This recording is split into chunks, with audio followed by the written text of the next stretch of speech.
Hi friends. आज की class Indian geography. जैसा कि फ्रेंड्स आपने पिछले क्लास में सिंधु जल समझौता को देखा था, इंडस वाटर ट्रीटी को आपने देखा, और भारत और पाकिस्तान के बीच में जो पाकिस्तान की राष्ट्रीय नदी है सिंधु, इसी को लेकर के विवाद पहले था और आज भी है।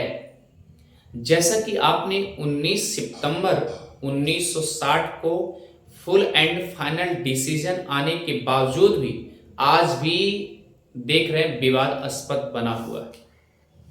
तो फ्रेंड्स, कल आपने इसे क्लास देखा। आज की जो क्लास है वह क्लास सिंधु नदी के बाएं छोर से जो नदियां आके सहायक रूप में मिलती हैं, उन नदियों को आप अच्छे से डीपली गहन अध्ययन करेंगे। तो आइए चलते हैं फ्रेंड्स। सबसे पहले आप देखेंगे सिंधु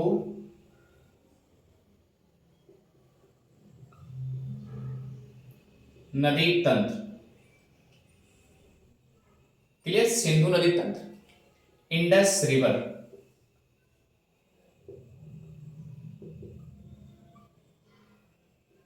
क्लियर फ्रेंड्स? सबसे पहले इसे एक मैप के सहारे हम सब पढ़ेंगे। चलिए मैप बनाते हैं।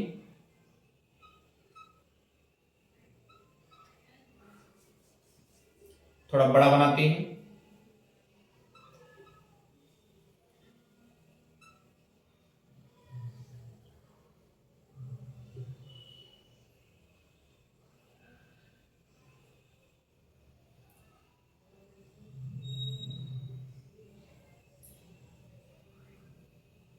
ये आपका इंडिया है, ठीक है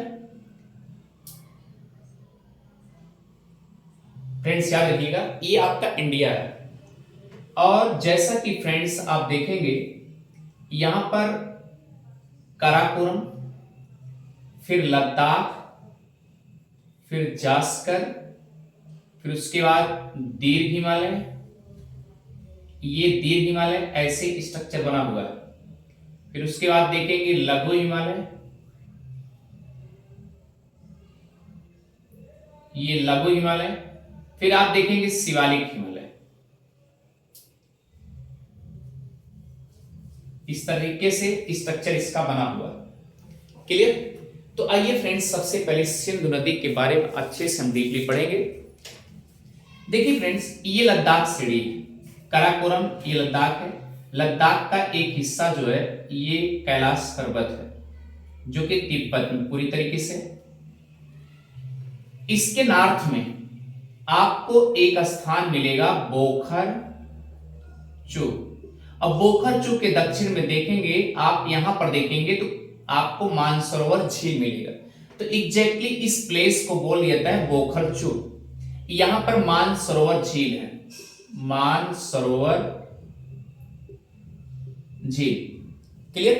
मानसरोवर झील है। अब आप देखेंगे मानसरोवर झील से एक नदी निकली जिसका नाम है सिंधु। ये आती है यहां पर भारत और चीन के बॉर्डर पे। क्लियर? तो यहां पर जो स्थान है उसका नाम है दमचौक। क्या नाम है? दमचौक। और दमचौक से ये आगे बढ़ी, ये ऐसे आगे आएगी फ्रेंड्स। अब यहां देखिए आपको यहां मिलेगा ले, ले से याद रखिए पहले ही, इसका मतलब यहां पर पैंगोंग झील। क्लियर? अब देखिए जो ये पैंगोंग झील है ये इंडिया में भी है और चाइना में भी है। तो चाइना में जो है इसका भाग ज्यादा है और इसलिए ध्यान दीजिएगा कि चाइना वाले इसलिए विवाद का कारण बनाए हुए हैं और चीन वाले इसे झील को पैंगोंग तुसु कहते हैं। क्या कहते हैं? पैंगोंग तुसु। पैंगोंग तुसु कहते हैं। और है क्या ये? हम सब क्या कहते हैं? पैंगोंग झील कहते हैं। इतनी बातें अच्छे से पकड़ में आ गई। अब देखिए फ्रेंड्स, इसके बाद इस पैंगोंग तुसु के दक्षिण से ही लद्दाख श्रेणी को एक बार सिंधु नदी काट ली। ठीक है? अब ये काट देती है तो फिर आगे बढ़ती है। अब ये क्या करेगी, क्योंकि ये देखिए लद्दाख है और ये जास्कर है, लद्दाख और जास्कर के समानांतर ये बहती है, आगे बह रही है। ठीक है, अब ये बहते हुए फिर यहां पर पहुंची गिलगिट में, गिलगिट में पहुंच चुकी है। जैसा कि आप जानते हैं यहां पर एक पर्वत है जिसका नाम है नंगा पर्वत। क्या नाम है? नंगा पर्वत। और नंगा पर्वत याद रखना फ्रेंड्स, इसकी ऊंचाई जो है 8126 मीटर है, 8126 मीटर है, इतना ऊंचा है। उसके बाद फ्रेंड्स देखेंगे, फिर उसके बाद ये बी आकार की घाटी बनाती है, बी आकार का गार्ज बनाता है। इस गार्ज को बुंजी गार्ज कहा जाता है। क्या कहते हैं? बुंजी गार्ज। याद रखिए, गिलगिट में होने के कारण इसे गिलगिट गार्ज भी कहा जाता है, गिलगिट गार्ज भी कहा जाता है। इतनी बातें अच्छे से समझ में आ गई होगी। अब देखिए फ्रेंड्स, ये आगे बढ़ी, यहां पर ये अटक स्थान मिलता है। क्या मिलता है? अटक। थोड़ा सा डाउन में यहां पर अटक है, एक स्थान जो है इधर से अटक है। जैसे ये बाउंड्री पार करती, अटक से ये पाकिस्तान में एंट्री कर जाती है। कहां से एंट्री करती है? अटक से। तो यहां पर आप देखेंगे पाकिस्तान में चिल्हड़ या चिल्लाम या दर्दिस्तान, एक ही नाम है सर। फ्रेंड्स याद रखिएगा, यानी चिल्हड़ या चिल्लाम, इस नाम को अच्छी तरीके से आप जानते रहेंगे। और उसके बाद फ्रेंड्स यहीं से ये झुक जाती है, पश्चिम और दक्षिण की तरफ झुकती है। जैसा कि आप देखेंगे यहां पर कराची है, कराची से 80 किलोमीटर पूरब यहां पर मिठनकोट है। क्या है? मिठनकोट। यहां पर अपना पानी, यहां पर अपना पानी अरब सागर में गिरा देती है।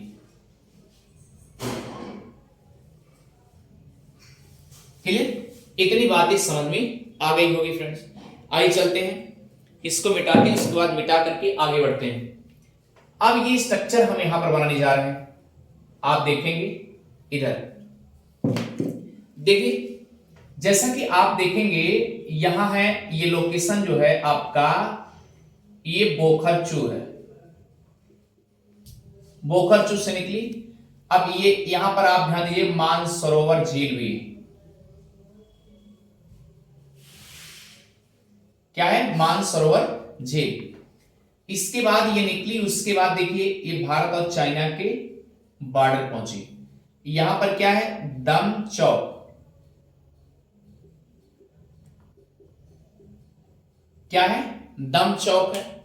अब दम चौक से एंट्री की, फिर ये अंदर एंट्री करती, अंदर एंट्री करने के बाद एक बार ऐसे डाउन हो गई, ये नदी एक बार ऐसे डाउन हो गई।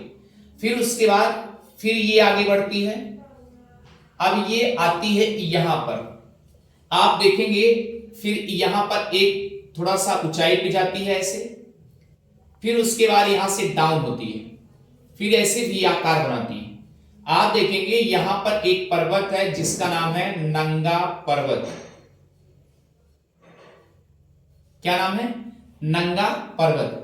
और याद रखिए फ्रेंड्स, 8126 मीटर ऊंचाई है इसकी। कितनी ऊंचाई है? 8126 मीटर ऊंचा है। क्लियर? आप देखिए ये नंगा पर्वत हो गया। अब सवाल तक इसके बगल में जो गार्ज बना हो उसका क्या नाम है? इसका नाम है बुंजी गार्ज।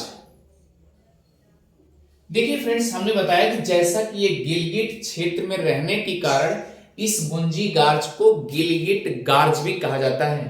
तो यहां लिख लीजिएगा, बुंजी गार्ज को गिलगिट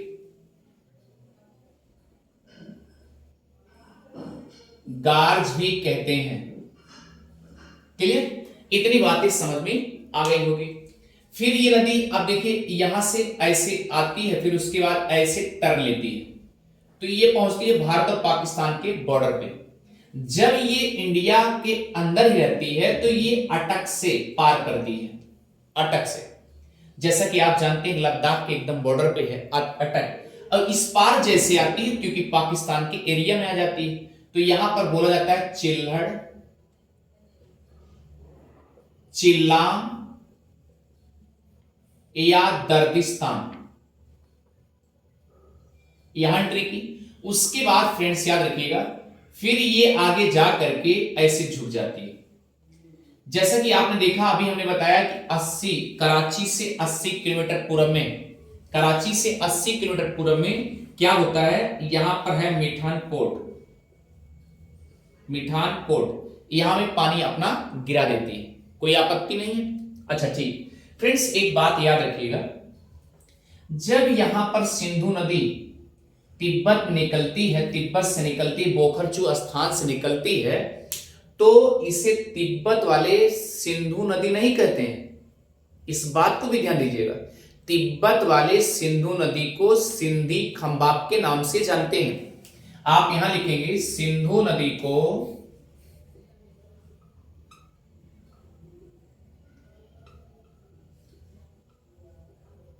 तिब्बत के स्थानीय भाषा में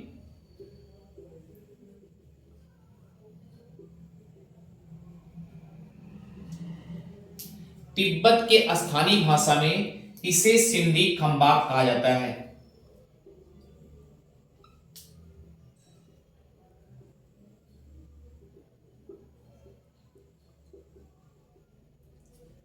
सिंधी खंबाब कहा जाता है। क्लियर? अब भैया ध्यान दीजिएगा, जैसे ये यहां पर एंट्री की, यानी कि दम चौक इधर का चाइना है, अब यहां पर क्या बोला गया, सिंधी खंबाब, क्या बोला गया, सिंधी खंबाब। फिर फ्रेंड्स आगे देखिए, जब जैसे ये आगे बढ़ती भारत में एंट्री करती है, तो यहां आप देखेंगे ये आपका क्या है, लद्दाख श्रेणी। एक बार इसको काट दी, लद्दाख,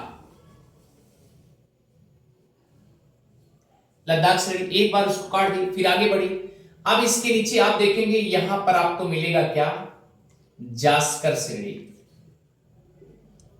जास्कर श्रेणी। यहां तक किसी कोई आपत्ति नहीं होनी चाहिए। इसका मतलब आपसे अगर पूछा जाएगा तो फ्रेंड्स आप क्या बताएंगे कि लद्दाख श्रेणी और जास्कर श्रेणी को, या लद्दाख श्रेणी और जास्कर श्रेणी के बीच समानांतर श्रेणियों के सिंधु नदी बहती है, यानी इन दोनों के बीच में, जास्कर श्रेणी की और लद्दाख श्रेणी के बीच में जिस तरह की श्रेणियां गई उसी के बीच ऐसे समानांतर बहती हुई आगे बढ़ती चली जाती है। इतनी बातें आपको अच्छे से समझ में आ गई। अब आइए चलते हैं, देखते हैं क्या होता है। एक बात याद रखिएगा, ये तो लद्दाख में एक बार लद्दाख श्रेणी को काट दी है ना। देखिए आप देखेंगे यहां पर प्लस पॉइंट, जैसे कि आप देखेंगे यहां पर ले है, क्या है, यहां पर ले, यहां पर ले है, और यहां पर आप देखेंगे कारगिल है, कारगिल है। तो आपके मन में उठना चाहिए कि जो ले शहर है, ले है, या ले जिला है, यह ले जिला सिंधु नदी के उत्तर में है।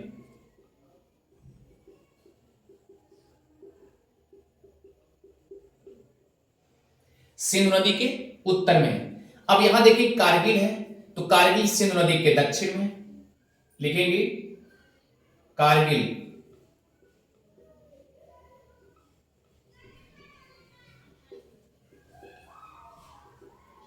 सिंधु नदी के दक्षिण में। क्लियर? इतनी बातें समझ में आ गई। लेकिन फ्रेंड्स याद रखिएगा, अभी तक तो इसे तिब्बत वाले सिंधी खंबाब कहते रहे, और जैसे ये लेह में पहुंचती तो लेह वाले इसको क्या बोलेंगे, लिखेंगे लेह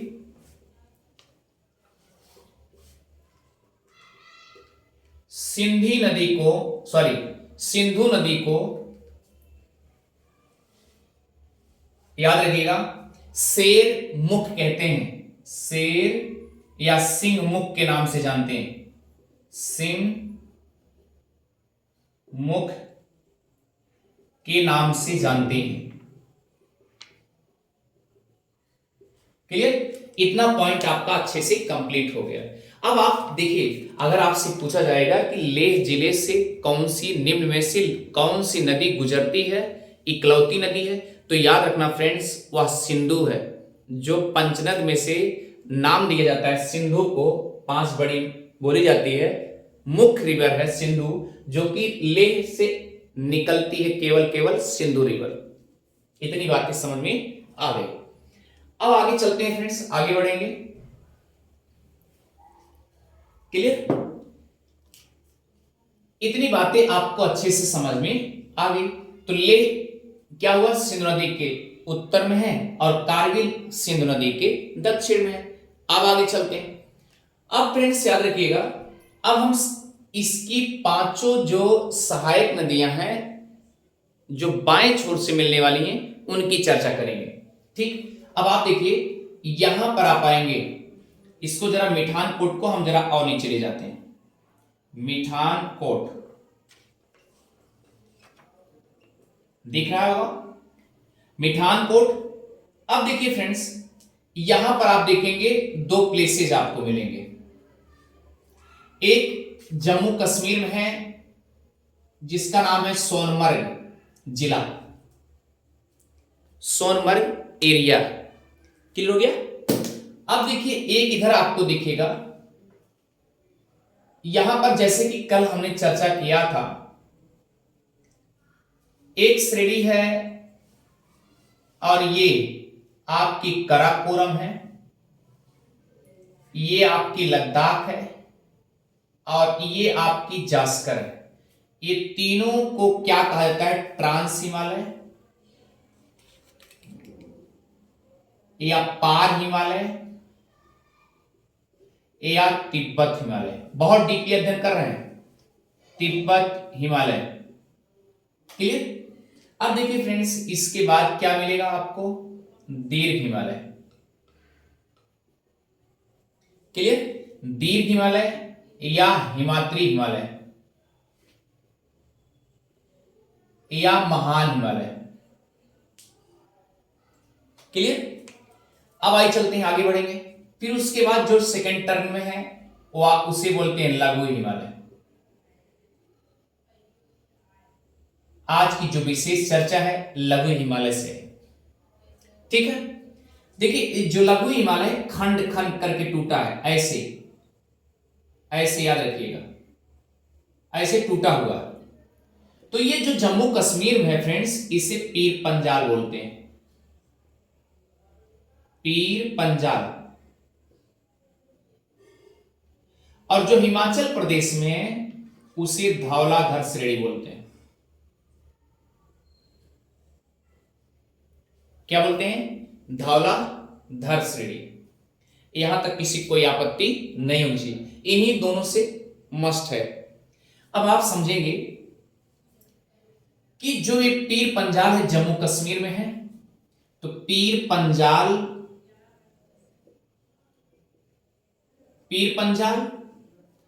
के पदस्थली से, पीर पंजाल के पदस्थली से। अब पीर पंजाल आपको याद होना चाहिए, अभी हमने बताया कि लघु हिमालय का, लघु हिमालय को जम्मू कश्मीर में पीर पंजाल कहा जाता है। दिख रहा अच्छे से? दिख रहा अच्छे से? जम्मू कश्मीर में पीर पंजाल कहा जाता है।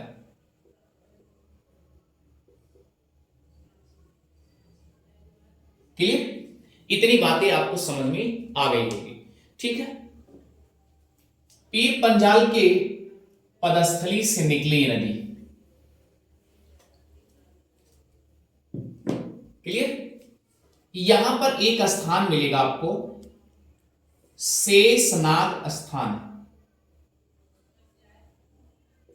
और बेरीनाग झील। क्लियर? एग्जैक्टली पॉइंट आप देखेंगे, इसके बाद यहां से नदी निकलती है। क्लियर, यहां तक किसी कोई आपत्ति नहीं होनी चाहिए। ये आगे पहुंची तो इसको बोलते हैं बूलर झील। बूलर झील को जैसा कि कल की क्लास में हमने बताया था, इसको मीठे पानी की झील बनाती है, फ्रेश वाटर, यानी पानी यहां पर बिल्कुल रुकता नहीं। तो बूलर झील मीठे लिखेंगे, भारत में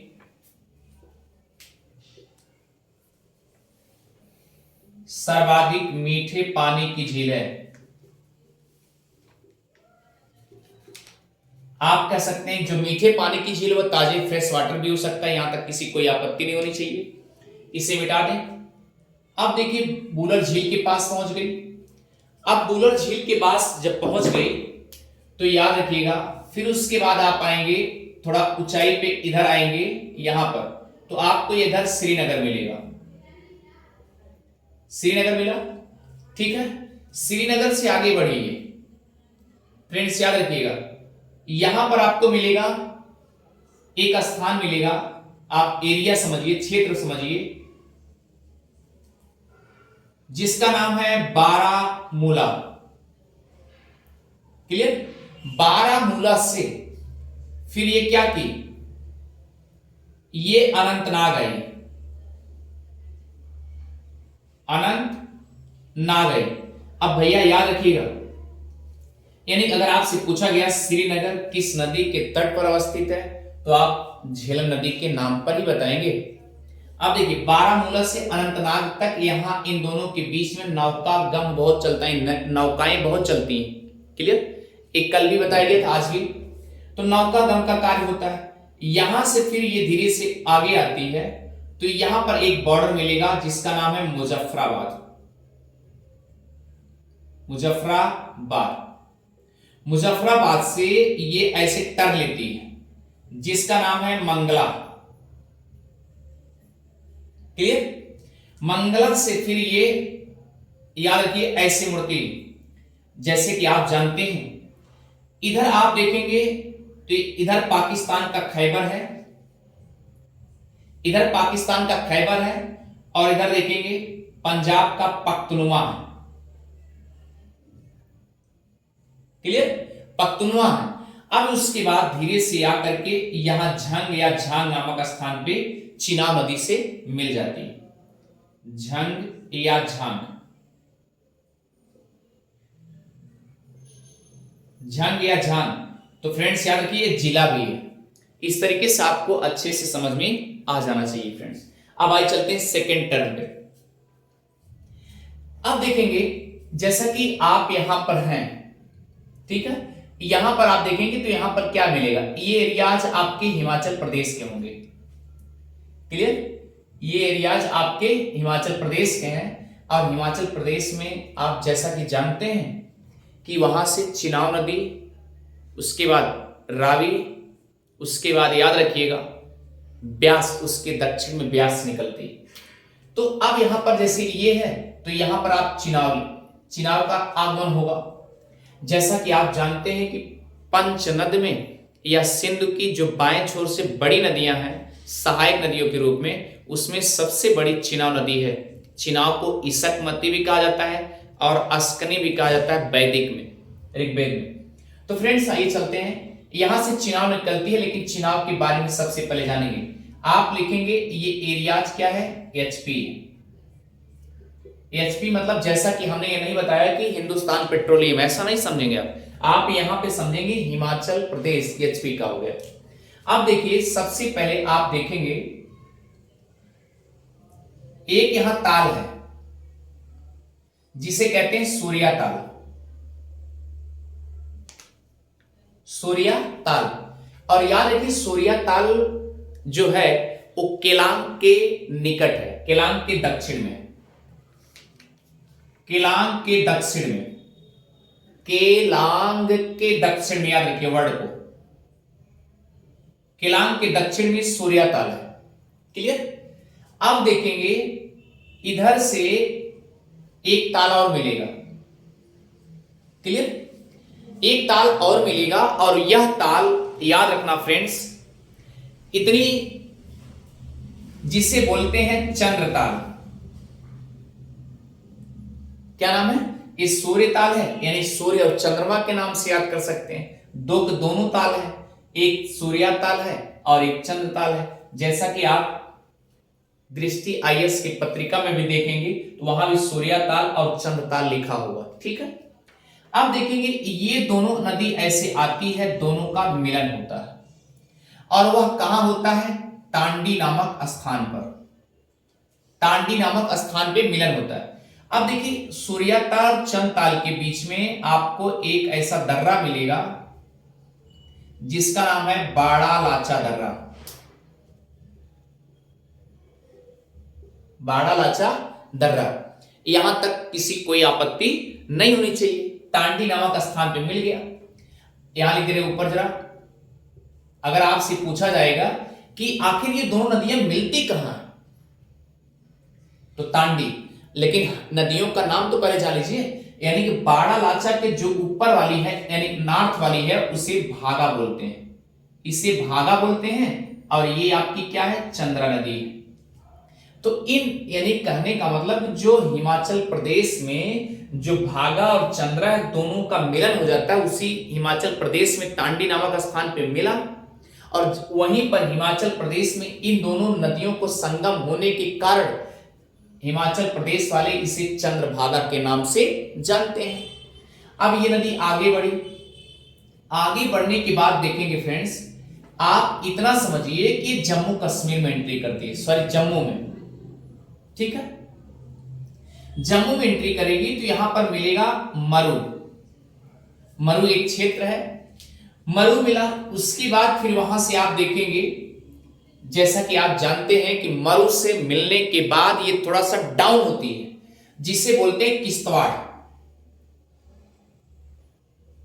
किश्तवाड़ क्लियर? आप देखिए फ्रेंड्स, इसके बाद आप आगे बढ़ेंगे। जैसा कि आप सोचते हैं कि पंजाब में मिलेंगे, लेकिन नहीं, इसके दक्षिण में आप देखेंगे यहां पर आपने जैसा कि देखा है इस एरिया में। क्लियर? तो इसे बोलते हैं, आप थोड़ा सा डाउन होने के बाद ये नदी किश्तवाड़ से जैसे आती है, ये देखिए किश्तवाड़ से ऐसे आई, डाउन हुई और डाउन होने के बाद फ्रेंड्स याद रखिए यहां पर दक्षिण में, जैसा कि आपने सुना होगा कि एक बहुत बड़ी कहानी थी, प्रेम पटकथा की कहानी है, जिसका नाम है, आपने सुना होगा कि हीर रांझा की कहानी। जैसे कि आप जानते हैं कि पंजाब में जो है हीर रांझा की कहानी राष्ट्रीय उत्सव के रूप में, या राज्य कह लीजिए, राष्ट्रीय उत्सव के रूप में मनाते हैं, राष्ट्रीय महोत्सव के रूप में मनाई जाती है और उनका एक महाकाव्य के रूप में माना जाता है पंजाब में। ठीक है, तो वहां पर हीर रांझा, जिसमें रांझा लड़का है और हीर लड़की है, तो इसी नदी के किनारे होता है। ठीक है, मान लीजिए अगर उसे राष्ट्रीय महाकाव्य के रूप में समझा गया हीर रांझा के प्रेम पट कथा को, तो कथा के रूप में किसमें? सुहानी महिवाल की कथा सुनाई जाती है, उसी चिनाब नदी के दक्षिण में है, जो कि पंजाब में माना जाता है। तो आप यहां लिख लेंगे, अगर लिखना चाहेंगे तो नोट करके कहीं लिख सकते हैं। नोट लिखेंगे कि हीर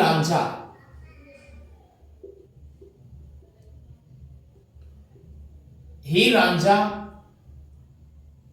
को, या आप ऐसे लिखिए, हीर रांझा की प्रेम पटकथा को पंजाब में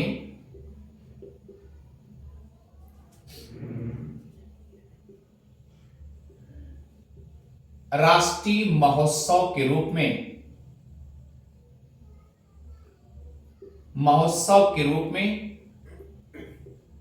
मनाते हैं। लेकिन यहां इसी नदी के किनारे फ्रेंड्स मनाया जाता है, स्पेशल रूप से चिनाब नदी के किनारे, जो कि पंजाब वाले मनाते हैं। और याद रखना यहां पर स्पेशल रूप से एक और कथा सुनाई जाती है सुहानी महिवाल की। तो लिख लेंगे पंजाब में कथा के रूप में सुहानी महिवाल की कथा भी सुनाई जाती है। कथा भी महत्वपूर्ण स्थान देता है। क्लियर? इतनी बातें आपको अच्छे से समझ में आ गई, जैसा कि आप जानते हैं कि ये इसी की नदी के किनारे होता है। अब आइए चलेंगे यहां पर, आगे देखेंगे। यहां पर रियासी बोलते हैं, रियासी नगर। क्लियर? कौन सा नगर? रियासी नगर मिलेगा। जब रियासी नगर मिलता है फ्रेंड्स, तो इसके आगे बढ़ेगी झंग या झांग नामक स्थान पे। ये क्या करती है? झेलम को अपने हाथ में बटोर लेती, कहती झेलम ऐसा है, आप मेरे साथ आ जाओ। यानी कि झंग या झांग नामक स्थान पर झेलम को अपने कब्जे में ले ली। इसका जो जितना अवसार आया था, सब के सब अवसार, सब के सब पानी यहां पर झंग या झांग नामक जिले में लेकर के ये आगे बढ़ जाती है। ये आगे बढ़ गई और सिंधु में जाकर के त्रिमु नामक स्थान पे मिल लेती है। त्रिमु नामक स्थान में संगम बनाती है। इतनी बातें आपको अच्छे से समझ में आ गया हो। ये आपका स्ट्रक्चर बन रहा है फ्रेंड्स। आप इसे अच्छे से मैपिंग, जैसे किसी का चेहरा अगर एक बार बार देखो तो एक बार उसके चेहरे बराबर याद, कहीं एकांत बैठ जाओगे उसका चेहरा याद आ जाएगा। इस तरीके से आप मैपिंग को बार बार देखते रहेंगे कि कैसे ये नदी स्ट्रक्चर बना के जा रही है, कैसे किस रूप से जा रही है, किस जिले से जा रही है, किसको टच कर रही है। आप उसे बार बार देखते रहेंगे तो एक न दिन ऐसा ख्याल ही आ जाएगा। अगर ऑप्शन कोई देता है तो, नहीं देता है तो दिमाग में बैठा रहेगा और तुरंत दिमाग ही करेगा, बस हमने पढ़ा था इस तरीके से। ठीक है? तो इसको बार बार आप देखते रहिएगा, ये बातें आपको अच्छे से समझ में आ गई। ठीक है? अब देखिए फ्रेंड्स, ये जो है, जो बारालाचा दर्रा है, ये स्पेशली रूप से कांगड़ा, बोला जाता है कि लाहुल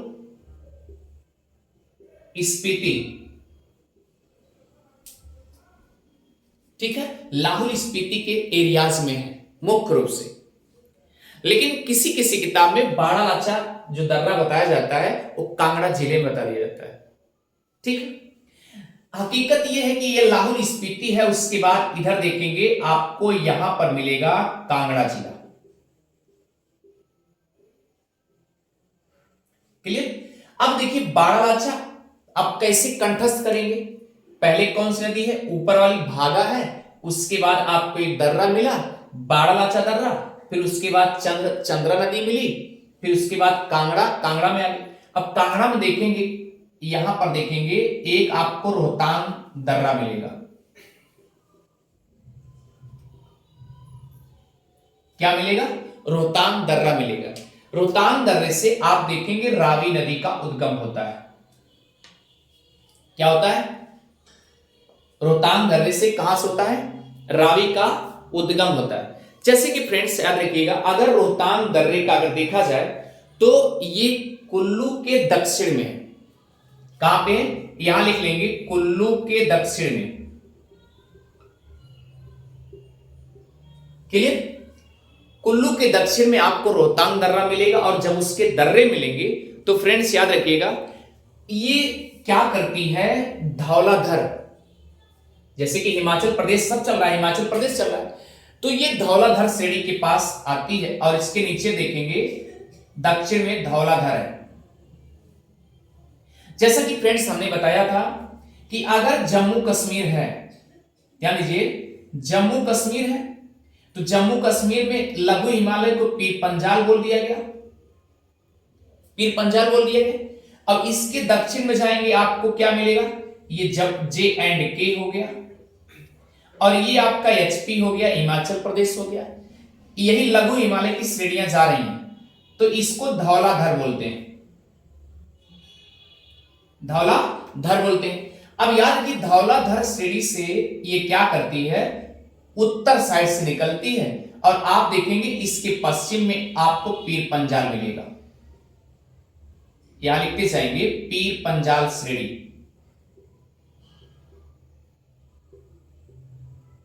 क्लियर? इसका मतलब कि जो रोहतांग दर्रे से निकलती है आपकी रावी नदी, वह धौलाधर और पीर पंजाल के बीच से निकल रही है। क्योंकि हमने पहले ही बताया था कि जो लघु हिमालय बीच बीच में कटे हुए हैं, आप इधर देखिए धौलाधार ऐसे निकल रही है, ऐसे आकर के ऐसे निकलती है आगे, तो इन दोनों को काटते हुए निकल रही है ना भाई। हाँ ठीक है, तो आइए चलते हैं आगे बढ़ते हैं। अब ये नदी ऐसे निकल रही है, तो स्ट्रक्चर फिर देखिए, फिर उसके बाद क्या करेगी, एक बार आपको मिलेगा जैसे आप हिमाचल प्रदेश में एंट्री करेंगे, एंट्री करने के बाद एंट्री करें मतलब मध्यस्थ पार करने के बाद आपको दिखेगा एक ऐसा, ये रावी नदी ऐसे ऊंचाई उत्तर की तरफ फोल्ड होती है, जहां पर एक चंबा मिलेगा, चंबा स्थान मिलेगा। ठीक है, अब चंबा स्थान जो मिला, यहां पर इन्होंने क्या किया, फिर स्लो हुई, फिर एक डाउन होने के बाद एक गार्ज का निर्माण किया। यहां लिखेंगे एक गार्ज का निर्माण।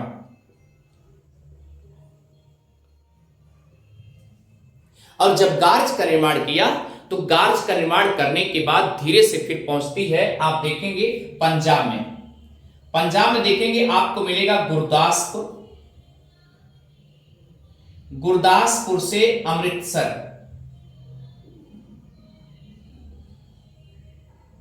अमृतसर, इतनी बातें समझ में आ गई। अब देखिए फ्रेंड्स, ये गुरदासपुर और अमृतसर के बीच में भारत और पाकिस्तान की सीमा रेखा बनाती है।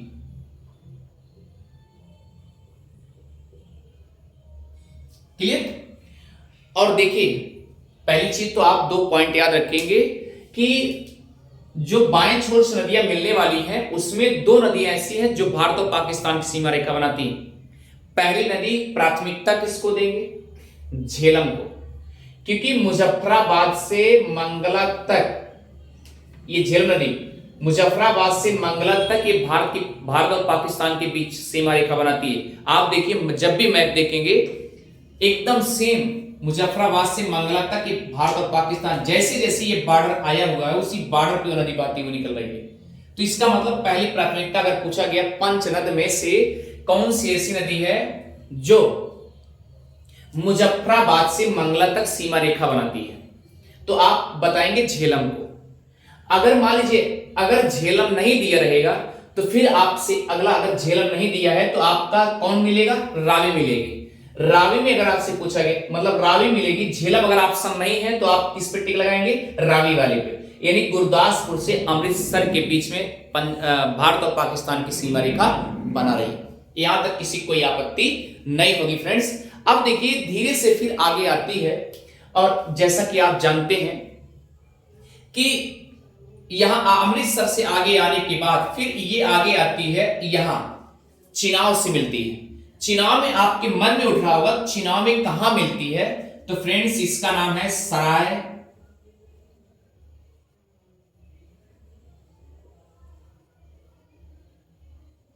सराय सिंधु नामक स्थान पर चिनाव से संगम करती है। तो आपका अगला ऑप्शन हो गया सराय सिंधु नामक स्थान पर ये क्या करती है? ये चिनाव नदी से मिलन कर लेती है। यहां तक कोई आपत्ति बिल्कुल नहीं होनी चाहिए। अब आइए चलते हैं ब्यास पर। इसको जरा एक बार हम मिटाते हैं यहां पे।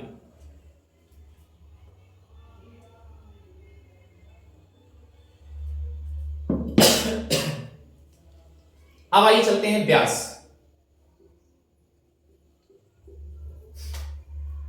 जैसा कि फ्रेंड्स किंवदंतियों ने कहा है कि ये ब्यास जो है, ब्यास कुंड से निकलती है।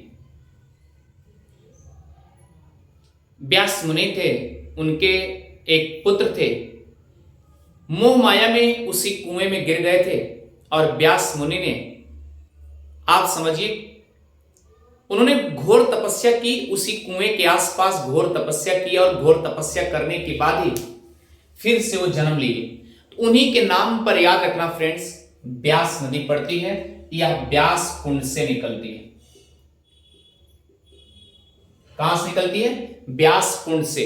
और जैसा कि आप जानते हैं, व्यास कुंड से निकलने के बाद आप इस बात को याद रखिएगा, ये भी हिमाचल प्रदेश में। उसके बाद ये आती है, यहां सबसे पहले कुल्लू मिलेगा, कुल्लू शहर। फिर उसके बाद इधर देखेंगे जरा से उठी हुई है, जैसे कि उसके नॉर्थ में, कुल्लू के नॉर्थ में देखेंगे आपको मिलेगा मनाली। क्या मिलेगा? मनाली। क्योंकि लोग क्या करते हैं, अच्छे अच्छे लोग जो बड़े शौकीन होते हैं ना, दूर दूर जाकर के, विदेश ना जाकर के सीधा कहां पहुंचते हैं? कुल्लू और मनाली में जाकर के हनीमून मनाते हैं फ्रेंड्स। तो हमारा कहने का मतलब इसी को आप, यही है जो प्लेस है जहां पर लोग टहलने जाते हैं, यानी बड़े सौंदर्य लोग, बड़े सौंदर्य चीज दिखाई देते हैं वहां पर, वनस्पतियां जो हैं और झाड़ियां बड़े अच्छे दिखाई देते हैं, सुंदर सुंदर। तो कुल्लू और मनाली यहां से निकली, फिर उसके बाद आगे बढ़ते हैं फ्रेंड्स। जैसा कि आप जानते हैं वहां पर ये क्या करेगी, एक फिर डाउन होगी, दक्षिण की तरफ जाएगी, और दक्षिण की तरफ जाने के बाद ये अमृतसर से लेकर के फिर ये, इसका मतलब ये अमृतसर फिर आ गई, ये अमृतसर।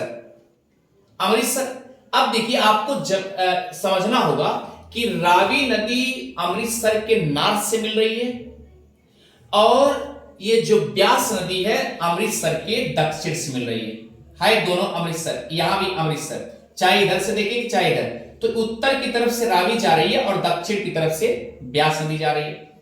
अमृतसर से आप पहुंचेंगे मुजफ्फरनगर, मुजफ्फरनगर, क्लियर? कहां पहुंचेंगे? मुजफ्फरनगर, सॉरी मुजफ्फरनगर क्या, कपूरथला। आप यहां पहुंचेंगे कपूरथला। इसका मतलब अमृतसर, देखिए आपको 2 पॉइंट हमने बताया कि रावी नदी जो है ये अमृतसर के नॉर्थ से निकलती है, और ब्यास नदी जो है अमृतसर के दक्षिण से निकलती है, और फिर उसके बाद आती है कपूरथला, और कपूरथला के बाद ये आगे बढ़ती है फ्रेंड्स। एक पंजाब में एक स्थान है जिसका नाम है हरिके, हरिके। यहां पर क्या करती है, ये मिल जाएगी किससे? सतलज नदी से, क्लियर? सतलज नदी से मिलेगी। अब आइए चलते हैं सतलज नदी कहां है फ्रेंड्स। देखिए इस मैप में देखेंगे तो आपको यहां मिलेगा राकसताल, इसी को प्यारे राक्षस ताल कहा जाता है। राकसताल या राक्षसताल जो कि तिब्बत में, क्लियर? राकसताल या राक्षसताल। अगर एग्जैक्टली अगर झील पूछा जाए तो फ्रेंड्स याद रखिए रावण हुद झील, रावण हुद झील, क्लियर? ये पॉइंट आप जानते रहिए। जैसा कि फ्रेंड्स आप देख रहे हैं यहां पे, इसको इरेज कर रहे हैं, मिटा रहे हैं। आप देखिए यहां पर मानस सरोवर झील है, तो इसका मतलब यहां पर क्या होगा, यहां लिखेंगे राकसताल या राक्षसताल या रावण हुद झील।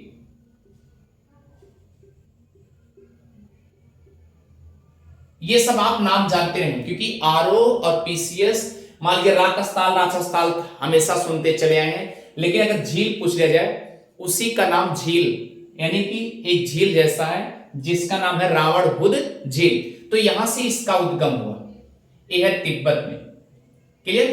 अब देखिए जब ये हिमाचल प्रदेश में एंट्री करता है, ठीक है, हिमाचल प्रदेश में एंट्री करेगा तो यहां पर मिलेगा सिपकीला दर्रा। क्या मिलेगा?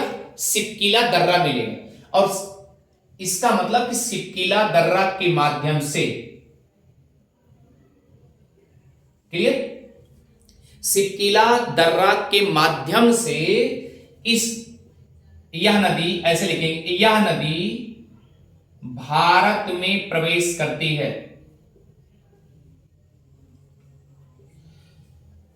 अच्छा फ्रेंड्स एक बात ये बताइए, हम सब तो भारत वाले इस नदी को सतलज नदी कह रहे हैं, सतुर्दी नदी कह रहे हैं, लेकिन ये तिब्बत में तो तिब्बत वाले, तिब्बत का नाम ही कुछ चेंज होता है ना, तो तिब्बत वाली इस नदी को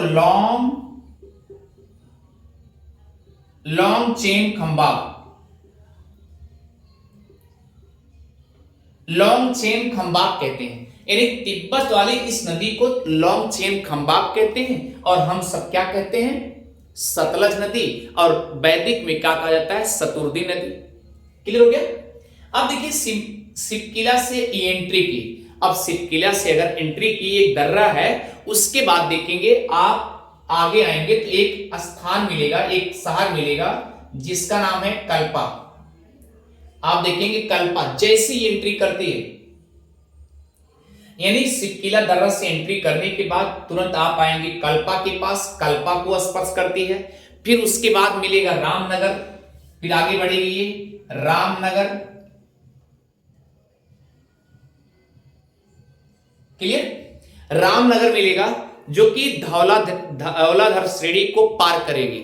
इसका मतलब अब यहां पर धौलाधर श्रेणी पार हो जाएगी, तो यहां लिख लेंगे धौलाधर श्रेणी कब पार करेगी। इसका मतलब धौलाधर श्रेणी को पार करने का मतलब क्या हुआ जानते हैं, हिमाचल प्रदेश को पार कर दिया। तो यहां लिख लेंगे कि धौलाधर श्रेणी को पार करेगी।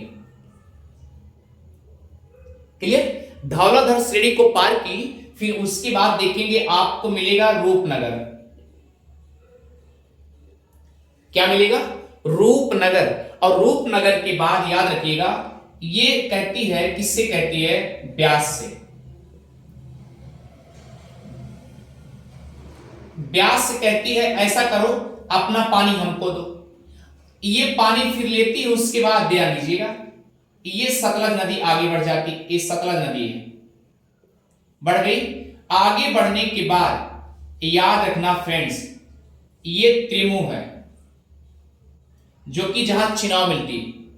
और उसके बाद याद रखिए सतलज ही आगे बढ़ने के बाद यहां एक स्थान है रामपुर। रामपुर, यहां रामनगर है, यहां रामपुर, याद रखिएगा। रामपुर में अपना चिनाव से संगम कर लेती, मिल जाती। इसका मतलब देखिए यहां पर ही मिल गई, इतनी दूर तो अभी तो आना हुआ। अब देखिए फ्रेंड्स, आप इतनी स्ट्रक्चर को आपने अच्छे से देख लिया है। अगर इसे देख लिया है तो आप समझ सकते हैं कि ये क्या करता है, पांचों नदियां यहां की मिल गई। देखिए कौन कौन, एक झेलम हुआ, फिर उसके बाद आपने देखा एक चिनाव है, ये झेलम है, और ये आपकी रावी है, ये नदी रावी है, और आपने ये देखा ब्यास है, और आपने देखा सतलज है। इन सब नदियों को देखा। इन पांचों नदियों में फ्रेंड्स याद रखिएगा चिनाव ही सबसे बड़ी सहायक नदी है। अच्छा हाँ, अगर आपने चिनाव के बारे में सबसे बड़ी सहायक नदी देखा तो आपने कभी ये मैप में देखिए, गौर करिए कि जो ब्यास नदी है, यह ब्यास नदी केवल पंजाब में ही एंड हो जाती है। बाकी सभी नदियां देखे होंगे सब बाहर आ गई, यानी पाकिस्तान में एंट्री कर जाती। लेकिन ये ब्यास नदी इन पंच नद में से इकलौती नदी है जो पंजाब में ही एंट्री करती है और कहीं बाहर आगे नहीं जाती। हरके नामक स्थान में यही सतलज को पानी दे करके उसके बाद सतलज नदी लेकर के आगे बढ़ जाती है और रामपुर में ले जाके चिनाव को दे देती है सतलज नदी, और सतलज नदी चिनाव नदी को दे देती है सतलज नदी, और उसके बाद फिर आगे बढ़ती है त्रिमु में जाकर के वो पानी दे देती है। इस प्रकार से इसे पंचनद कहा जाता है।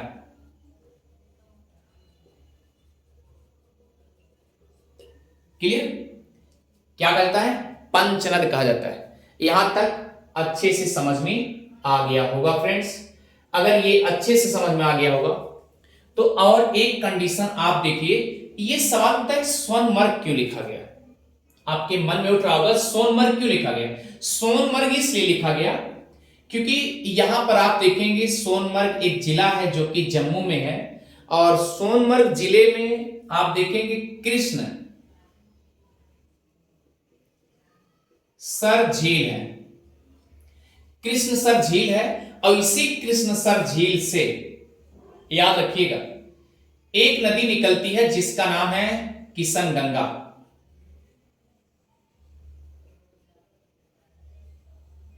किशन गंगा। और याद रखना फ्रेंड्स, ये किशन गंगा निकलने के बाद फिर ये आगे बढ़ती है ये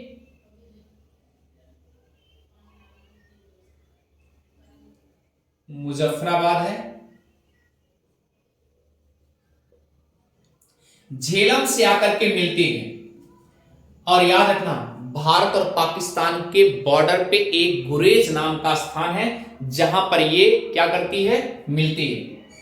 आप लिखेंगे ये जो स्थान है गुरेज।